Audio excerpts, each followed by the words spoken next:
Il est 8h32 et vous êtes bien sur RMC et BFM TV. Bonjour Bruno Le Maire. Bonjour Bruno Le Maire. Merci d'être dans ce studio pour répondre à mes questions. Elles sont nombreuses, mes questions, mais aussi celles des auditeurs qui peuvent à tout moment intervenir en nous appelant au 32-16. Vous êtes ministre de l'économie encore. Vous êtes ministre en sursis, puisque l'on est en campagne, à 19 jours d'un premier tour surprise des élections législatives. Est-ce que vous êtes candidat d'ailleurs vous-même ?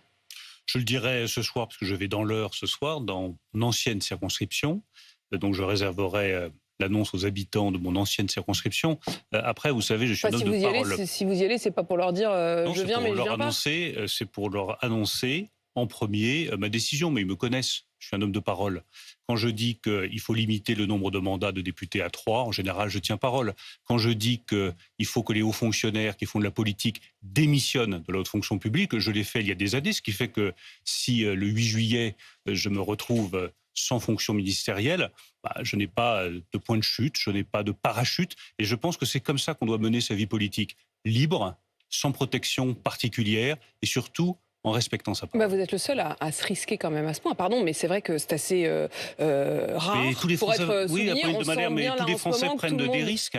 Donc comment est-ce qu'on peut expliquer aux Français qu'ils doivent prendre des risques et soi-même, quand on est responsable politique, se garder son petit parachute dans le dos de hauts fonctionnaires? C'est pathétique. C'est aussi ça qui explique la montée des extrêmes dans notre pays. Des politiques qui ne tiennent pas parole, des politiques qui demandent des risques aux Français, mais qui n'en prennent pas pour eux. Quand on est haut fonctionnaire et qu'on veut faire de la politique, on fait comme je l'ai fait, comme l'a fait d'ailleurs le président de la République, on démissionne de la haute fonction publique. Donc je comprends que vous ne serez vraisemblablement pas candidat, donc vous-même, dans la première circonscription de l'Eure dans laquelle vous aviez été élu. Vous ne vous y étiez pas représenté précisément, disant que l'on ne faisait pas plus de 3 mandats, que vous l'appliquiez à vous-même. Entre-temps, c'est une candidate Rassemblement National qui a été élue précisément dans votre circonscription. Au fond, c'était peut-être déjà le présage. 55 ans. Il peut y avoir aussi des jeunes générations qui sont prêtes dans l'Eure comme partout ailleurs et qui peuvent reprendre le flambeau et qui sont complètement consacrés à la vie politique et qui par ailleurs partagent les idées que je défends, pas plus de 3 mandats, démission de la haute fonction publique quand on fait de la vie politique et surtout pas de rétablissement du cumul des mandats parce que j'entends qu'on veut revenir à la vieille politique, rétablir le cumul des mandats, pour moi c'est une erreur. Alors on va parler dans un instant aussi des mesures précises que vous pourriez encore prendre parce que je le disais, il reste 19 jours, il y a un certain nombre de points comme la réforme de l'assurance chômage, comme la hausse du gaz. Vous êtes encore au moment où on se parle aux manettes, mais d'abord la politique, vous dites pas de retour de la vieille politique. Comment vous jugez les accords électoraux qui sont en train de se nouer à gauche d'abord, au RN et LR peut-être également, la gauche qui donc hier soir a annoncé par un communiqué commun une résurgence d'un front populaire avec un candidat unique, PS, LFI, PC, Europe Écologie Les Verts dans toutes les circonscriptions? Il y en a qui doivent avoir du mal à dormir. Enfin, le spectacle que donnent aujourd'hui les oppositions est un spectacle pathétique. Vous savez, c'est Dostoïevski qui disait « Si Dieu n'existe pas, tout est permis ». Si les valeurs n'existent pas en politique, tout est permis. Alors oui, on peut avoir des élus qui défendent le Hamas comme une organisation de résistance, alors que c'est une organisation terroriste qui a perpétré le pire massacre en Israël depuis des décennies, s'allier avec des gens du PS qui, soi-disant, sont attachés à la sécurité d'Israël. Plus de valeur, tout est permis. Donc oui, M. Glucksmann nous avait dit qu'il n'y a plus de NUPES, plus d'alliance, et on voit se reconstituer autour de valeurs qui sont irréconciliables, qui touchent à la vie humaine, qui touchent à la géopolitique, qui touchent à l'idée même que l'on se fait de la personne, qui se rassemblent pour le bénéfice de quelques points électoraux et de quelques places. Et du côté droite, je vois que M. Ciotti nous dit que jamais, au grand jamais, il ne fera d'accord avec la majorité présidentielle. Moi, je demande gravement, solennellement, ce matin, à M. Ciotti, est-ce que vous pouvez dire avec la même clarté que vous ne ferez, vous, et que votre parti ne fera jamais d'accord avec le Rassemblement national, comme l'ont toujours défendu Jacques Chirac, Nicolas Sarkozy, parce que l'origine de ce parti, c'est le gaullisme, et que le gaullisme, c'est l'opposition totale à l'extrême droite. Est-ce que M. Ciotti peut le dire avec la même clarté, avec la même gravité? Et j'en appelle à tous les députés que je connais, des Républicains. C'est votre ancienne famille, évidemment, politique, qui sont des gens bien, des femmes et des hommes qui sont engagés. Est-ce que vous allez renier l'engagement d'une vie? Est-ce que vous allez renier vos valeurs? Est-ce que vous allez renier l'idée même que vous faites de la France en acceptant qu'il y ait le moindre lien, la moindre discussion, les moindres préalables, les moindres accords entre vous et l'extrême droite? Le moment est un moment de clarté et c'est le moment où il faut savoir défendre pas simplement des projets, pas simplement un programme, les valeurs les plus profondes qui fondent un engagement et une vie politique. Est-ce que vous imaginiez que le macronisme, ça allait accoucher de ça? Et ce que ça doit accoucher le 7 De juillet. cette France-là, dans laquelle vous vous retrouvez? Mais c'est tout l'enjeu, vous avez parfaitement raison de poser la question, c'est tout l'enjeu de l'élection du 30 juin et du 7 juillet. Et moi j'ai un appel Mais ce est-ce que matin c'est pas à l'enjeu lancer. aussi des dernières élections présidentielles? Je ne vais pas regarder dans le rétroviseur, je vais plutôt regarder devant moi un moment où l'élection qui se joue est celle qui aura les conséquences les plus graves de l'histoire de la Ve République, depuis 1958. Et je voudrais lancer ce matin un appel à toute la majorité, à tous les présidents de nos partis. J'ai vu la position claire, courageuse qu'a pris Édouard Philippe ce matin, à Stéphane Séjourné, à François Bayrou, à tous les anciens premiers ministres, à Elisabeth Borne, à Gabriel Attal, à tous les ministres de premier plan, à tous les députés. Affirmons sans faille l'unité du bloc majoritaire.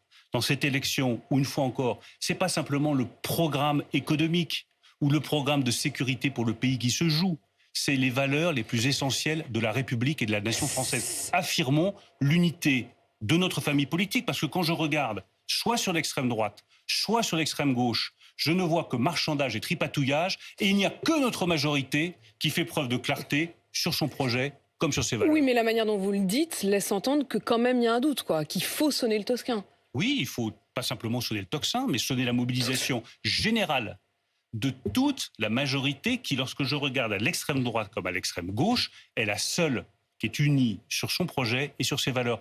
Et la seule, je le rappelle... Mais pardon, c'est quoi votre projet? Le projet, c'est la sécurité et l'autorité. Priorité numéro 1, parce que nos compatriotes... Mais vous avez vu que c'est précisément sur ces points-là qu'ils ont, pour nombre d'entre eux, été votés RN. Ça veut dire que vous ne les avez pas convaincus. Si sur nous avions tout ces fait points-là précisément. Apolline de Malherbe, nous n'aurions pas eu les résultats électoraux que nous avons eus. Il faut faire preuve d'humilité, il faut reconnaître les messages que vous adressent nos compatriotes. Enfin, vous savez, moi, je ne vis pas enfermé dans Bercy autour de mes douves. Je circule en France, je me promène, j'écoute, je discute. J'entends les critiques, j'entends les interrogations. Oui, nos compatriotes ne supportent plus, et ils ont raison, le laisser-aller. Les règles qui sont bafouées. L'impunité pour ceux qui ne respectent pas les règles et parfois les sanctions pour ceux qui les respectent. Mais vous faisiez quoi plus que dans les 7 ans transports publics, que dans l'hôpital, que dans les écoles, que dans les collèges, l'autorité soit remise en cause. Il y a beaucoup de choses on nous dit qui ont été qu'Emmanuel faites. Macron, ce soir, qui va donc tenir une conférence de presse, devrait précisément s'adresser aux Français en proposant un programme avec ces questions d'autorité.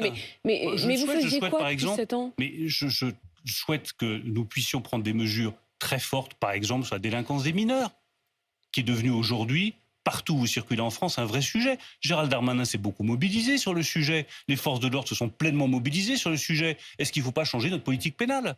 Voilà la question que je pose. Mais précisément là-dessus, sur ce point-là, il y a eu des discussions les dernières semaines, il y a eu des propositions, elles n'ont pas convaincu. C'est le moment de décider. C'est le moment de décider une nouvelle politique pénale pour les mineurs, pour aller plus loin et répondre... Il faut envisager de supprimer l'excuse de minorité. Mais je ne vais pas rentrer dans le détail, je dis C'est simplement... le moment, on n'a que 19 jours. Hein. Je pense être très clair sur le fait que je suis favorable à une nouvelle politique pénale pour les mineurs, pour durcir les sanctions et surtout, s'assurer que quand un policier, au risque de sa vie, a arrêté un mineur délinquant, le mineur délinquant est immédiatement, et je dis bien immédiatement, sanctionné. Je sais que le ministre de l'Intérieur partage cette vue. Il est convaincu, comme moi, que nous avons besoin de durcir sur ce sujet. Si nous avions tout fait parfaitement, il n'y aurait pas besoin d'avoir une nouvelle élection et une clarification. Il y a un autre point de préoccupation des Français. Oui, allez-y. Je pense que ça va être votre point de préoccupation, j'imagine. C'est le pouvoir d'achat. C'est le pouvoir d'achat, c'est le pouvoir d'achat. Et le pouvoir d'achat, pour le coup, c'est vous. Bien sûr. Mais nous avons... Le pouvoir d'achat, c'est quoi? C'est le travail. Et Édouard Philippe, ce matin, dit le travail doit vraiment payer. Bien sûr. Sous-entendu, c'est pas vraiment le cas. Non seulement nous le disons, mais nous le faisons. Et là aussi, je voudrais qu'on regarde carte sur table les projets des uns et des autres. C'est effectivement le deuxième point du projet que nous devons porter.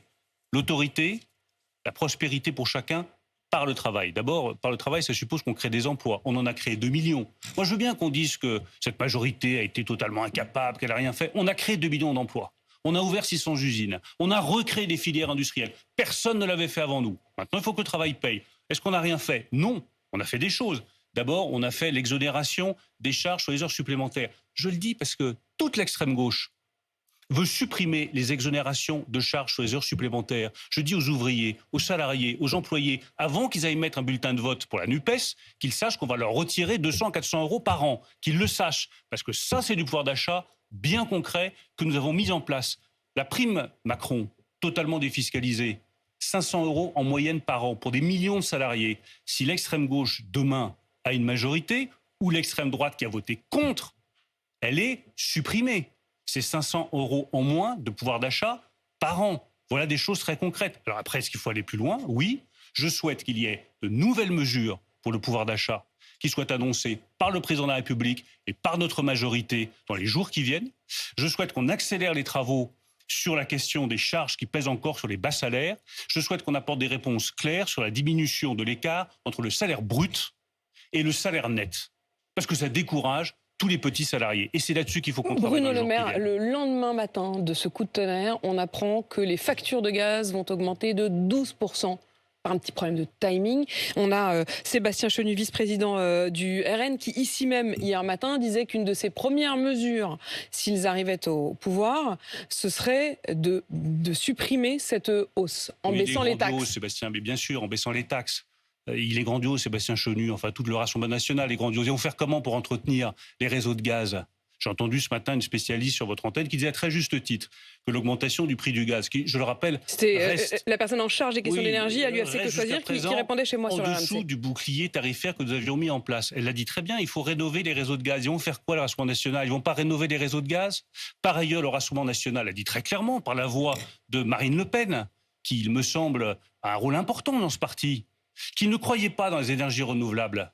Donc ils vont faire quoi? Ils vont laisser les Français aux mains des producteurs de gaz et de pétrole, avec, pas le risque, la certitude que le prix du gaz demain et le prix du pétrole explosent, soit parce que leur ami Vladimir Poutine a attaqué l'Ukraine, soit parce qu'il y aura une demande forte en pétrole et que le prix augmentera. Autrement dit, Marine Le Pen et tout le Rassemblement national sont en train d'exposer tout le pouvoir d'achat des Français, la facture de gaz, la facture d'essence à la pompe, à une flambée dans les années qui viennent, sans apporter de solution, puisqu'ils refusent le véhicule électrique et qu'ils refusent les énergies renouvelables en nous disant c'est pas renouvelable et c'est pas propre. Donc d'un côté, vous avez notre majorité qui s'engage totalement pour l'indépendance énergétique, le nucléaire, les énergies renouvelables, et donc à terme des factures beaucoup, beaucoup moins chères.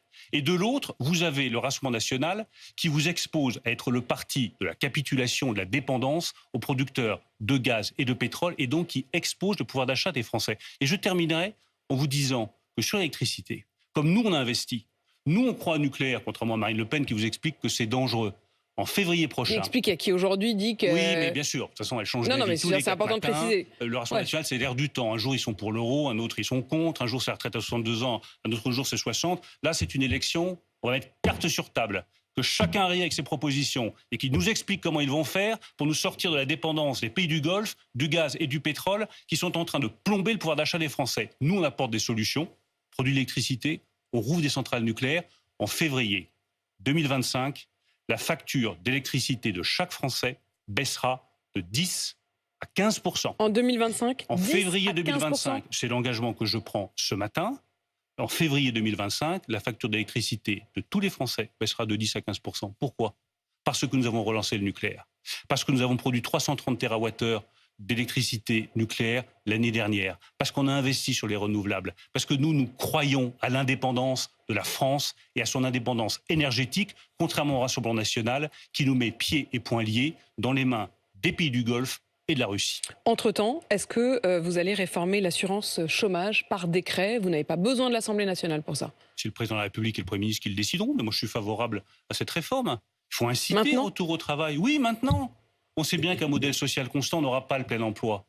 Cette élection est un moment vous souhaitez notamment clarification. rallonger le temps travaillé pour pouvoir enclencher les droits au chômage.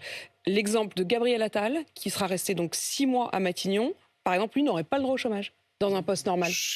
Bah oui, 6 mois, c'est 2 mois, c'est 2 mois qui manquent pour pouvoir prétendre toucher au chômage. Saura rebondir très bien. Moi, je défends cette réforme. Je considère que réduire la durée d'indemnisation du chômage, tout en accompagnant mieux les chômeurs, est la meilleure solution pour que chacun reprenne vite un emploi et qu'on arrive enfin, après un demi-siècle de chômage de masse, au plein emploi qui se situe autour de 5%. Je suis favorable à ce qu'à la fois on accompagne mieux les demandeurs d'emploi, qu'on les forme mieux, qu'on les qualifie, mais qu'on réduise la durée d'indemnisation pour inciter le plus possible au retour à l'activité et le plus rapidement possible le retour à l'activité. La réforme des retraites, on a Marc sur Direct Studio qui nous envoie cette question. Est-ce que vous êtes prêt à revenir sur des réformes très impopulaires comme la réforme des retraites par exemple, au moment même où la commission, le corps, la commission de consultation sur les retraites dit que le déficit est en réalité bien pire encore que ce que vous n'imaginiez? Mais qui paiera? Je comprends parfaitement que ce ne soit pas populaire. Mais être responsable, c'est expliquer les choses le plus clairement, le plus sereinement possible, mais le plus gravement aussi. Qui va payer? Nous avons un pays qui vieillit. Nous avons de plus en plus de personnes qui sont à la retraite, de plus en plus de personnes qui sont en situation de dépendance et qui ont droit à une vie digne, dont il faut bien payer les retraites, payer l'accompagnement. Et dans le payer même la temps, vous situation n'avez de pas complètement dépendance. laissé entendre que vous ne désindexeriez pas les retraites pour trouver des milliards. Je n'ai jamais dit que c'était la bonne solution pour C'est rétablir pas la les bonne comptes solution. publics. Celle-là, Je suis pas certain que ce soit la meilleure solution pour vous rétablir pouvez les comptes rassurer publics. les retraités qui Oui, vous moi, écoutent. je rassure les retraités. Je suis pas certain que ce soit la meilleure solution. Je dis simplement qu'à partir du moment où on a moins de gens qui travaillent, une population qui vieillit, oui, il était responsable et raisonnable de réformer les retraites. Et quand j'entends le Rassemblement national, l'extrême droite et l'extrême gauche, qui main dans la main, parce que dans le fond, ils ont à peu près la même vision de l'économie, le programme du Rassemblement national est un programme marxiste, purement et simplement marxiste, qui veut le retour à la retraite à 62 ou 60 ans. Je pose la question, qui va payer ?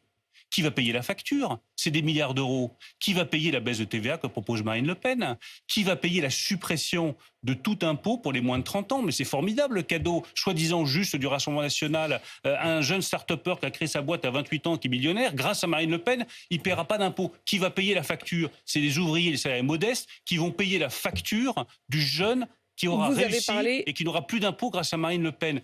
Mettons carte sur table, je souhaiterais savoir qui va payer la facture du programme marxiste de Marine Le Pen. Et j'en appelle au monde économique, j'en appelle aux chefs d'entreprise, aux artisans, aux commerçants, aux indépendants. Je ne vous demande pas de prendre des positions politiques, hein. Je dis juste à la CPME, je dis juste au MEDEF, je dis juste à l'Association française des grandes entreprises de dire clairement ce qu'elles pensent des programmes économiques des uns et des autres. Parce que les paroles d'estrade, c'est très bien.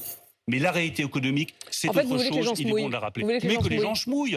Enfin, c'est l'élection la plus grave, je le redis, depuis 1958, que les gens se mouillent, que les chefs d'entreprise à qui nous avons baissé l'impôt sur les sociétés, les industriels à qui nous avons supprimé les impôts de production pour qu'ils soient compétitifs face à l'Allemagne, pour qu'on puisse rouvrir des usines de voitures, des usines d'avions, des usines de batteries électriques, fasse comprendre au reste de la population. C'est vous qui décidez, mais sachez que si ce programme-là passe, on ferme nos usines et on supprime des emplois. Vous avez regardé, j'imagine, les premières estimations. Alors certes, il y a 19 jours de campagne, mais enfin c'est à la fois très peu. Ça peut certes changer les choses, mais c'est très peu. Au moment où l'on se parle, les différentes projections montrent que personne n'aurait en vérité la majorité absolue. Le RN serait très largement en tête, mais sans majorité absolue, donc sans moyen réellement de gouverner. Est-ce qu'il n'y a pas un risque tout simplement que le pays soit ingouvernable et qu'il faille carrément retourner à nouveau aux urnes pour une présidentielle?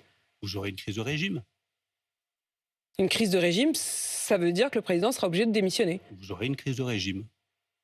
C'est bien pour cela que l'élection des 30 juin et 7 juillet prochains, alors même que l'économie française se redresse, que nous créons des emplois, que la croissance est là, que le pays a accompli des choses absolument exceptionnelles, les salariés, les entrepreneurs, ce qui se joue dans quelques semaines, c'est l'avenir de la nation française. C'est de savoir si nous avons une majorité qui a, je l'ai redit, les mêmes valeurs, les mêmes convictions, le même projet, l'autorité, la prospérité. Je rajouterai un troisième volet de ce projet que je mets sur la table, la défense de la culture française, qui n'a pas à être prise en étau entre le wokisme d'un côté et l'islam politique de l'autre. Est-ce qu'il y a des mesures différentes à apporter sur la question de l'immigration, puisque vous dites, puisque vous parlez... Je vais y venir, mais soit il y a une majorité claire, soit effectivement nous courons le risque de la crise de régime. Est-ce que vous estimez qu'il y a une culture française menacée aujourd'hui, qui n'a pas été suffisamment prise en compte là-dessus? Bien sûr que la culture française est attaquée de toutes parts. Au cœur de la culture française, vous avez la laïcité. La laïcité, c'est très simple. La loi religieuse ne l'emporte pas sur la loi de la République. Est-ce que vous croyez que c'est vrai sur tous les territoires français? On sait bien tous que non. Bien réaffirmer cette culture, réaffirmer que la loi de la République l'emporte partout, dans les services publics, dans la rue, partout dans l'espace public sur la loi de la religion. Ça fait partie de la défense de la culture française. La culture française, c'est une mémoire, c'est une histoire, c'est des grandes figures. C'est pas se jeter des sacs de cendres sur la tête tous les 4 matins en expliquant qu'on a tout fait mal dans le passé. C'est réaffirmer que nous sommes une grande nation qui a un grand passé. C'est pour ça qu'elle a un grand avenir. Bruno Le Maire, toujours ministre de l'économie, donc. Merci d'être venu répondre à mes questions. On retiendra, pour notre pouvoir d'achat, que la facture d'électricité des Français, vous nous l'annoncez ce matin, baissera de 10 à 15% en février 2025.